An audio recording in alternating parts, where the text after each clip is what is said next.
obviously a lot more investor interest globally coming into the Hong Kong market. The market, we've enjoyed a very high level of liquidity. We're trading at roughly about 240 billion Hong Kong dollars daily turnover year to date. And as that trickles down to the whole IPO and fundraising market, we've absolutely enjoyed a lot of momentum. So currently, as it stands, we are the #1 IPO exchange globally year to date. Over $12 billion of capital has been raised in IPOs. As you mentioned, we've successfully enjoyed the largest IPO fundraising globally year to date, $5.3 billion of CATL. But as we think about the key thematics, there's a lot of breadth and support of the IPO market. So in addition to being the #1 fundraising market globally, number two, we've also seen quite a breadth of companies from different sectors listing. The key sectors include consumer retail, technology, TMT, healthcare, and also new energy. And obviously, it's very topical for today at Summer Davos, new champions. And we really think that the Hong Kong exchange and IPOs, etc., we very much serve a capital markets platform to allow these new champions to become public, to tap the capital markets, and to basically continue to grow their businesses. Give us some color and sort of real color on the conversations that you're having with the companies that are thinking about, that are interested in listing in Hong Kong. What are they looking for and what are they trying to avoid? Yeah, so I mean, some of the common things that they're looking for. Number one, obviously Hong Kong, we are historically and we're one of the most international finance centers globally. So by virtue of listing in Hong Kong, you tap into a very broad investor base. So all investors, Europe, US, Asia, China regional, etc. That's number one. Number two, we are one of the most liquid markets globally. So by virtue of listing in Hong Kong, you have the benefit of enjoying strong liquidity. But importantly, Hong Kong, we are the super connector. And so where we see a lot of the mainland Chinese companies coming to list in Hong Kong, Hong Kong offers a very good platform for these companies to, in addition tapping international capital, to really grow their business internationally. And the reverse we're also seeing as well. Increasingly, we're seeing more international companies showing interest, and there's some increasing number of companies listing in Hong Kong to tap our market and also to access China. Do you think it's some sort of a hedge? Maybe companies thinking, okay, yuan is going to go down, or Chinese stock market is not really giving me the liquidity or the valuation or the geopolitical safety that I need for my company's listing, and I look at Hong Kong and that looks favorable. Or they're rethinking the U.S.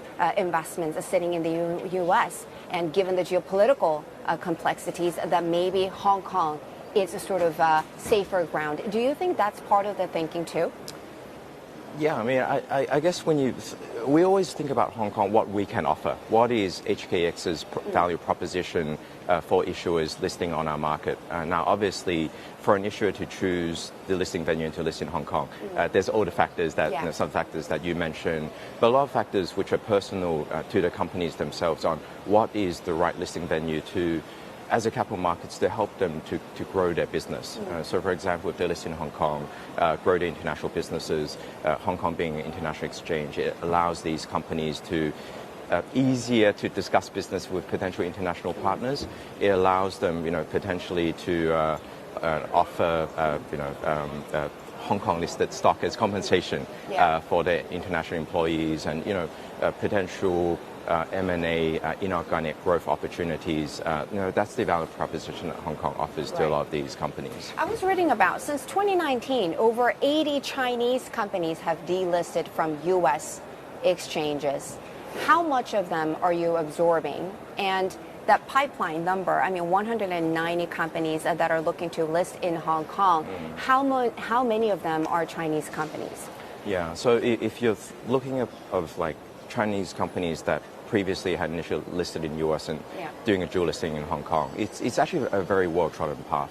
So in 2019, Alibaba was the first US-listed Chinese company come back to list in Hong Kong.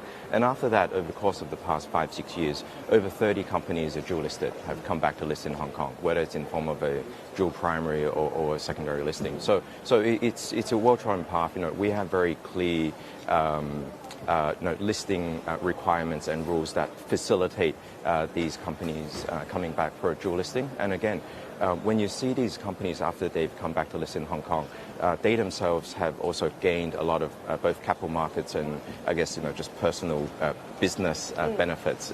Again, increasing shareholder base and also liquidity.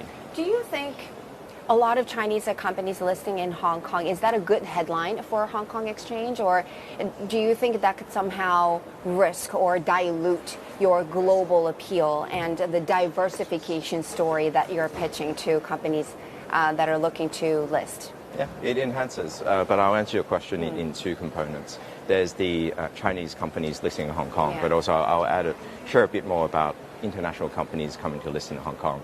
So Chinese companies, absolutely, the majority of the companies listed on our exchange, they are companies from China. We are the super connector of China to the rest of the world and vice versa. But you see, what's interesting is with the recent batch of Chinese companies listing in Hong Kong, a lot of these companies are tapping the Hong Kong market to grow internationally. So for the Chinese companies that listed in Hong Kong last year, over a quarter of those companies actually had international operations.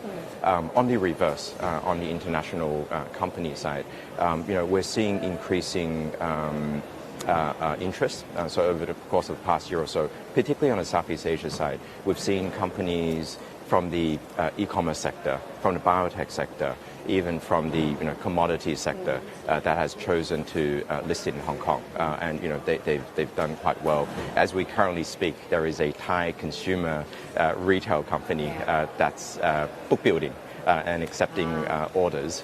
So that's one layer. I think the second layer is we also feel that we need to continue to progress our effort in our international strategy and to attract more international companies to list in Hong Kong. And on this front, a few things that we've recently done. We've recognized Thailand, Abu Dhabi, and Dubai recently as we call RSEs, recognized stock exchanges, to do a dual secondary listing in Hong Kong. We will be opening our first rep office in the Middle East, in Riyadh, later this year. So we are also proactively continuing our international expansion journey. Some have pointed out that mainland Chinese exchanges sort of keeping things tight when it comes to IPOs because they wanted to stabilize the market.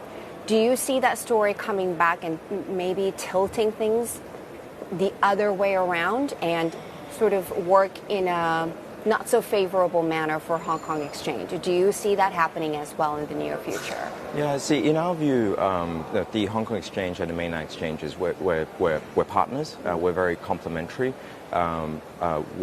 We offer a different value proposition. So to this front, there's actually historically, for the past 20 years, a number of dual A-share and H-share listed companies, roughly about 150 of them. And obviously, the deals that scrapped the headlines, the CATL was an initial A-share company listing on the Hong Kong market. And currently, as we speak, there's almost 50 A-share companies that have publicly filed or publicly announced their intention to list in Hong Kong. So it's very much complementary, and it's a partnership. Talk to me about the valuation gap between China and Hong Kong. It goes back to the tax-related regime that it's still in place. Do you think it can change? Do you think the gap can narrow?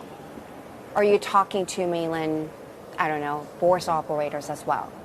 Yeah. I guess ultimately we continue to focus on what the Hong Kong market can offer. The market dynamics of the mainland Chinese bourses and the Hong Kong Stock Exchange, we have a slightly different structure. But I think again, what Hong Kong offers is by virtue of listing in Hong Kong, our companies, they access all the international investors globally. So, in terms of the valuations, the investment judgments, it's very much driven by the international investor community.